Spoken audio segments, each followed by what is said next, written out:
Part 2 সেখান থেকে শুরু হয়ে যেখান থেকে পার্ট 1 শেষ হয়েছিল। প্যারাসাইট পার্ট 1-এ আমরা দেখেছি প্যারাসাইটের ব্যাপারে পুলিশ এখন যথেষ্ট সতর্ক হয়ে গেছে।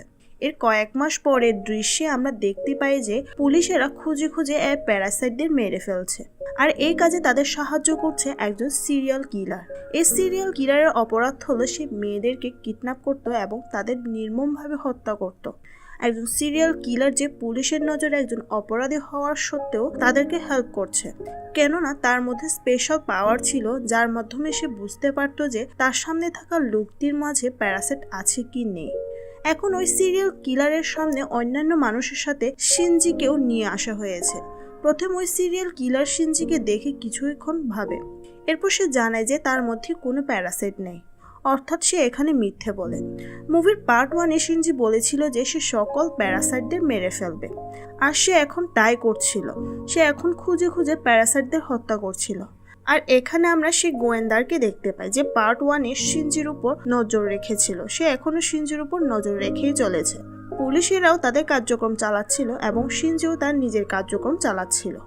এদিকে ওই শহরের মেয়র নিজের অফিসে অসংখ্য প্যারাসাইটকে লুকিয়ে রেখেছিল। এই প্যারাসাইটগুলোর মধ্যে শিনজির সেই টিচারও ছিল। সে টিচারের এখন বাচ্চা হয়ে গেছে, বাচ্চাদের স্বাভাবিক মানুষের মতো ছিল, কিন্তু সে নিজেই প্যারাসাইট হওয়ার কারণে বাচ্চাদের সাথে কিভাবে ব্যবহার করতে হয় সেটা জানতো না। এখন আমরা জানতে পারি যে শিনজির উপর যে গোয়েন্দা নজর রেখেছিল সে আর কেউ নয়, বরং ওই টিচারই পাঠিয়েছিল। তারপর গোয়েন্দা শিনজির তথ্যগুলো ওই টিচারকে দিতে আসে, কিন্তু সে গোয়েন্দা জানতো না যে সে নিজে একজন প্যারাসাইট। আর এখানে তথ্য দেওয়ার সময় ওই গোয়েন্দা টিচারের শিশুকে যখন দুষ্টমি করে ও তাকে হাসায়, তখন ওই টিচারের মধ্যে কিছু পরিবর্তন লক্ষ্য করা যায়। সে যেন নতুন কিছু দেখছে, নতুন কিছু শিখছে।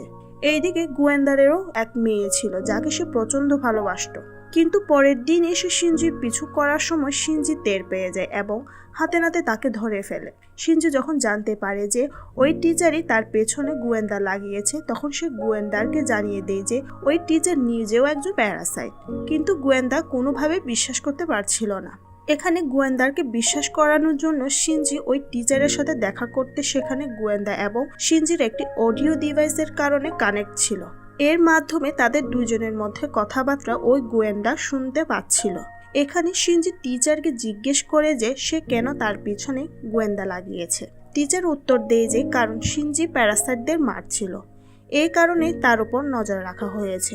এখানে শিনজি বলে যে প্যারাসাইটরা কেন মানুষদের মারছে। তারপর টিচার উত্তরে বলে যে প্যারাসাইটরা তো মানুষদের মধ্যে নতুন, আর মানুষই তো তাদের খাদ্য। তারা আস্তে আস্তে ওই খাদ্য ভুলে যাবে এবং তারাও মানুষের মাঝে মিশে যাবে, কিন্তু তার জন্য কিছুটা সময় তাদের দেওয়ার প্রয়োজন। তারপর শিনজি কিছুই বলে না, বরং সে গোয়েন্দারকে জানায় যে এই টিচার ভয়ানক এক প্যারাসাইট এবং তার থেকে সাবধানে থেকো।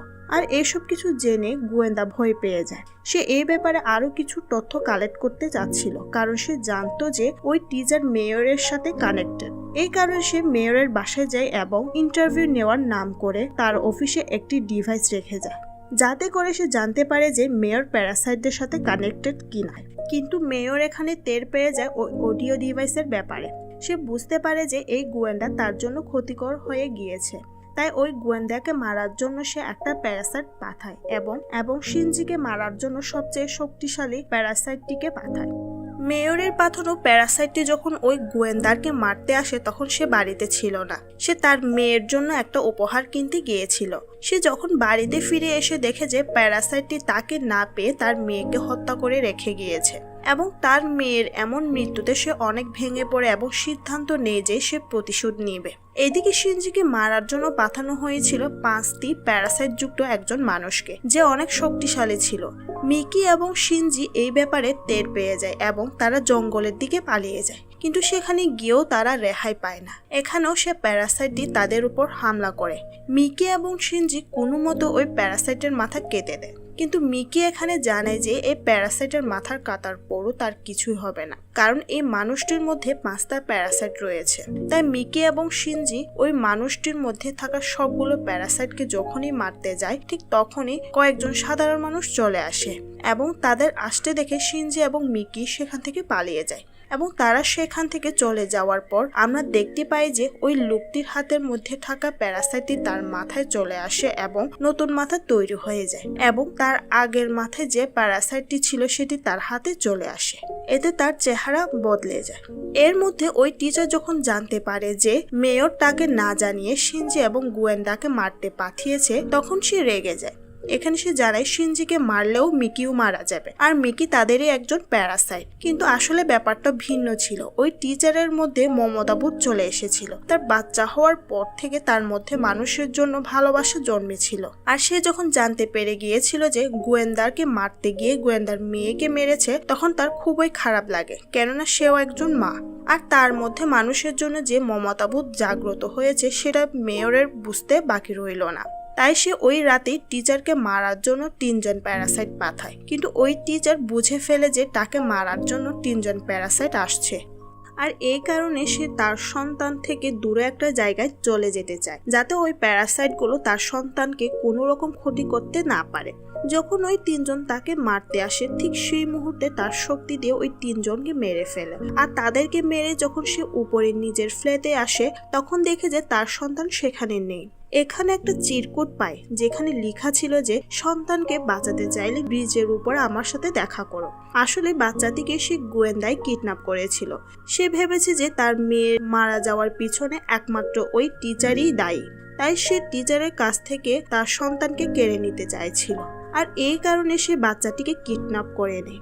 এছাড়া সে পুলিশকে বলে দেয় যে ওই মেয়রের অফিস বিল্ডিং এ অসংখ্য প্যারাসাইট লুকিয়ে আছে।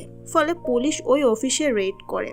এখানে একটি স্ক্যানার মেশিনের সাহায্যে দেখা হচ্ছিল যে কার মধ্যে প্যারাসাইট লুকিয়ে আছে আর কার মধ্যে নেই। যার যার মধ্যে প্যারাসাইট পাওয়া যাচ্ছিল তাদেরকে গুলি করে মেরে ফেলা হচ্ছিল। অন্যদিকে ওই গোয়েন্দার ব্রিজটির উপর থেকে ওই বাচ্চাটিকে নিয়ে দাঁড়িয়ে থাকে। ওই টিচার সেখানে আসার সময় শিনজিকে জানিয়ে আসে, যে কারণে ঠিক সময় শিনজি সেখানেও এসে পৌঁছে যায়। টিচার এবং শিনজি মিলে ওই গোয়েন্দারকে বোঝানোর চেষ্টা করছিল যে বাচ্চা শিশুটা নিষ্পাপ আর তার তো কোনো দোষ নেই, এমনকি সে প্যারাসাইটও না, সে একজন স্বাভাবিক মানুষ। যখন এই কথাগুলো হচ্ছিল সেখানে পুলিশ চলে আসে। সবাই তো রিকোয়েস্ট করার পরও সে বাচ্চাটিকে ফিরে দিতে রাজি হয় না। সে বাচ্চাটিকে ব্রিজ থেকে ফেলে দিতে যায়। সে যখনই বাচ্চাটিকে ফেলে দিতে যাচ্ছিল তখন না পেরে ওই টিচার আসল রূপ বের করে এবং গোয়েন্দারকে মেরে ফেলে এবং বাচ্চাটিকে আস্তে করে তার কাছে নিয়ে আসে। কিন্তু এখানে গোয়েন্দা খুশি হয়, কারণ সে টিচারের আসল রূপ সকলের সামনে আনতে চেয়েছিল। আর সে যখন দেখে যে তার উদ্দেশ্য সফল হয়েছে, সে তখন ব্রিজের উপর থেকে লাফ দেয়। এইদিকে যখন পুলিশেরা জানতে পারে যে ওই টিচারের মধ্যেও একটি প্যারাসাইট রয়েছে, তখন তারা তার উপর গুলি চালানো শুরু করে। টিচার তখন নিজের চুল দিয়ে কোনোভাবে বাচ্চাটিকে রক্ষা করে। মরে যাওয়ার আগে বাচ্চাটিকে শিনজির হাতে দেয়। তারপর সে মৃত্যুর কোলে ঢলে পড়ে। এটা দেখে শিনজিরও তার মায়ের কথা মনে পড়ে যায়। এখানে তার গার্লফ্রেন্ড চলে আসে এবং সে তাকে জড়িয়ে ধরে। এইদিকে মেয়রের অফিসে পুলিশেরা মেয়রকে মেরে ফেলে, কারণ ওই মেয়র তখনও প্যারাসাইটদের পক্ষে কথা বলছিল এবং তাকে মারার সাথে সাথে ওই সিরিয়াল কিলার সেখানে হেসে ওঠে এবং বলে, তোমরা একে কেন মারছো, সে তো প্যারাসাইট ছিলই না। আর তখন তার পেছনে চলে আসে ওই 5টা প্যারাসাইটওয়ালা লোকটি। তাকে দেখে সে বুঝে গেল যে তার মধ্যে 5টা প্যারাসাইট রয়েছে এবং সে খুবই শক্তিশালী। তাই সে দ্রুত ভয়ে সেখান থেকে পালিয়ে যায়। তারপর পুলিশ ফোর্স ওই লোকটার উপর গুলি চালায়, কিন্তু ওই লোকটি এতটাই শক্তিশালী ছিল যে পুলিশের গুলি তার উপর কোনো রকম ক্ষতি করতে পারে না, বরং সে এখানে পুলিশদের শিনজিকে মারতে চায় বলে জানায়। আর এই কারণে সে এখানে এসেছে বলে জানে। আর এটা শোনার পর পুলিশেরা শিনজিকে সাথে নিয়ে তার কাছে চলে যায়। এখানে ওই লোকটি পুলিশের মধ্য থেকে সবচেয়ে বড় অফিসারকে মেরে ফেলে। এটা দেখে বাকি পুলিশেরা ভয় পেয়ে তার সামনে থেকে সরে যায়। শিনজি এবং মিকি একটি কার নিয়ে দ্রুত ওখান থেকে পালিয়ে যায়, কিন্তু সে প্যারাসাইটটা এতটা শক্তিশালী ছিল যে সে মুহূর্তের মধ্যে তাদের গাড়িতে হামলা করে। আর এখানে সে গাড়ি অ্যাক্সিডেন্ট হয়। শিনজি ওই গাড়ির ভেতর থেকে কোনো রকম বেরিয়ে আসে, কিন্তু গাড়িটির এত বড় অ্যাক্সিডেন্টের পরও ওই প্যারাসাইটের কিছুই হয় না। এখানে মিকি এবং শিনজি এক জঙ্গলের মধ্যে গিয়ে লুকায়। মিকি এখানে শিনজিকে জানায় যে যতক্ষণ পর্যন্ত মিকি শিনজির শরীরে থাকবে ততক্ষণ পর্যন্ত ওই প্যারাসাইট তাদের লোকেশন জানতে পারবে। তাই তারা দুইজন আলাদা হয়ে যাবে। তারা দুইজন দুই দিক থেকে ওই প্যারাসাইটের উপর হামলা করবে। সে প্যারাসাইট শিনজিকে আঘাত করে। এতে শিনজি দুর্বল হয়ে পড়ে। এখানে মিকি তার সর্বস্ব ত্যাগ করে শিনজিকে এখান থেকে পালিয়ে যেতে সাহায্য করে, কিন্তু এর ফলে মিকি ওই প্যারাসাইটের হাতেই মারা যায়। শিনজি এখানে মিকিকে হারিয়ে অনেক কষ্ট পায়, কিন্তু তারপরও সে কোনো রকম ওখান থেকে পালিয়ে যায় ওই জঙ্গলের পাশে একটি বাড়িতে আশ্রয় নেয়। সে তার গার্লফ্রেন্ডকে সব কথা খুলে বলে, ফলে তার গার্লফ্রেন্ড সেখানে চলে আসে এবং তার দেখাশোনা করে। তারা কোনো মতো ওই রাত ওখানেই কাটায়। পরের দিন সকালে শিনজি লক্ষ্য করে যে তার হাতে কাটা অংশ দিয়ে মিকি আরও একটি সেলের জন্ম নিচ্ছে, কারণ আমরা পার্ট 1-এ দেখেছিলাম যে মিকির সম্পূর্ণ সেল শিনজির মধ্যে দিয়ে দেওয়া হয়েছিল, তাই মিকি চাইলে শিনজির শরীরে আবারও জন্ম নিতে পারে। যখন শিনজি দেখে যে এই মিকি আবারও তার শরীরে জন্ম নিচ্ছে, তখন সে ভয় পেয়ে যায়, কারণ তার শরীরে মিকি থাকা মানে ওই 5টা প্যারাসাইটওয়ালা লোকটা আবার তাদের লোকেশন জেনে যাবে, ফলে এখানে তার গার্লফ্রেন্ডের জীবনও ঝুঁকিতে রয়ে যাবে। আর এই কারণে সে তার গার্লফ্রেন্ডকে নিয়ে সেখান থেকে পালিয়ে যেতে চাইলে সেখানে সে প্যারাসাইটটি তাদের রাস্তা এখানে শিনজি তার গার্লফ্রেন্ডকে বলে, আমি প্যারাসাইটকে অন্যদিকে নিয়ে যাচ্ছি, সেই সুযোগে তুমি এখান থেকে পালিয়ে যাও। তারপর সে ওই প্যারাসাইটকে নিজের দিকে নেওয়ার জন্য ওখান থেকে বেরিয়ে পড়ে এবং তার সামনে চলে আসে। সে দৌড়ে এক কেমিক্যাল ফ্যাক্টরিতে চলে যায়। সে প্যারাসাইটও তার পিছু পিছু চলে আসে, কিন্তু এখানে মিকি পুরোপুরি গ্রো করতে পারেনি। সেই কারণে ওই প্যারাসাইটের সাথে শিনজিকে একাই লড়াই করতে হবে এবং লড়াই করতে করতে এক পর্যায়ে ওই 5টি প্যারাসাইটওয়ালা লোকটির শরীরে শিনজি একটি রড ঢুকিয়ে দেয়, কিন্তু এতে সে প্যারাসাইটের কিছুই হয় না। সে শিনজিকে যখনই আঘাত করতে যায় ঠিক সেই মুহূর্তে মিকি তা ধরে ফেলে, কারণ এরই মধ্যে মিকি গ্রো হয়ে গেছে। এখানে ওই প্যারাসাইট আশ্চর্যজনকভাবে ছটফট করা শুরু করে। মিকি এখানে শিনজিকে জানায় যে সে যে রডটা প্যারাসাইটের শরীরে ঢুকিয়ে দিয়েছিল তার মধ্যে কিছু কেমিক্যাল লাগানো ছিল, যা ওই লোকের শরীরের মধ্যে মিশে গেছে, যার কারণে ওই লোকের মধ্যে থাকা 5টি প্যারাসাইট তার শরীরের মধ্যে আর থাকতে পারছে না। তারা বের হওয়ার চেষ্টা করছে। মুহূর্তের মধ্যে তার শরীর থেকে বেরিয়ে আসে ওই 5টা প্যারাসাইট, আর ওইখানে শুধু থেকে যায় তার হৃৎপিণ্ড। তারপর শিনজি সেটা আগুনের মধ্যে ফেলে দেয়। এরপর কয়েক মাস আগের দৃশ্যে আমাদের দেখানো হয় যখন একমাত্র মিকি ছাড়া পৃথিবীতে আর কোনো প্যারাসাইট বিদ্যমান নেই। তারপর মিকি সিদ্ধান্ত নেয় যে সেও এখান থেকে চলে যাবে, সেও শিনজির শরীর ছেড়ে দিবে, কিন্তু শিনজি তাকে চলে যেতে না বলে। সে মিকিকে অনেক রিকোয়েস্ট করে, কিন্তু মিকি এখানে তার কথা শোনে না এবং মুহূর্তের মধ্যে শিনজির হাত একটি নর্মাল হাতে পরিণত হয়, ফলে শিনজি অনেক কষ্ট পায়। তারপর কয়েক মাস পরে আমরা দেখতে পাই এখানে শিনজি এবং তার গার্লফ্রেন্ড মিলে অনেক খুশি ছিল এবং মাঝে মাঝে টিচারও ওই বাচ্চাটাকে চাইল্ড কেয়ারে দেখতে যায়। একদিন ওই বাচ্চাটাকে দেখে বাড়ি ফিরছিল, সেই সময় শিনজি তার গার্লফ্রেন্ডকে রেখে দোকান থেকে আইসক্রিম কিনতে যায়। ঠিক তখনই আমরা ওই সিরিয়াল কিলারকে দেখতে পাই, যার নজর শিনজির গার্লফ্রেন্ডের উপর পড়ে। সে তাকে কিডন্যাপ করে পাশের বিল্ডিং এর ছাদে নিয়ে যায় এবং সেখানে থাকা লোকটিকে মেরে ফেলে। এরপর শিনজিও তাদের পিছু পিছু চলে আসে। এরপর ওই সিরিয়াল কিলার শিনজির গার্লফ্রেন্ডকে ছাদ থেকে ফেলে দেয়। সাথে সাথে শিনজি ছুটে যায় তাকে বাঁচাতে এবং পথে সে সিরিয়াল কিলারকেও একটা ঘুষি মেরে দিয়ে যায়, কিন্তু তার গার্লফ্রেন্ড তার নাগালের বাইরে চলে গিয়েছিল। শিনজি এখানে তার গার্লফ্রেন্ডকে মরতে দেখতে পারবে না বলে চোখ বন্ধ করে নেয় এবং তার সাথে কাটানো সব স্মৃতিগুলো মনে পড়ে যায়। আর এখানে যখনই সে চোখ খুলে সে দেখে যে তার গার্লফ্রেন্ড তার হাত ধরে রেখেছে, কিন্তু এটা কিভাবে সম্ভব, কারণ তার গার্লফ্রেন্ড তো তার নাগালের বাইরে চলে গিয়েছিল।